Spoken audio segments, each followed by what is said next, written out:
Dobar. A, neki bo? Ще кричим на плотника, не?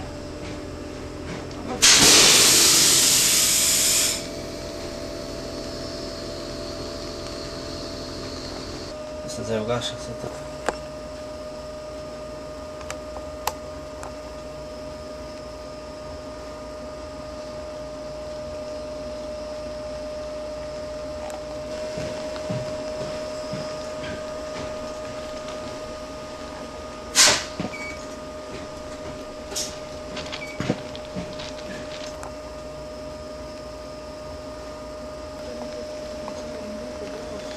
Znači, nije sljedeće. Ajde na pomoći na grijeh.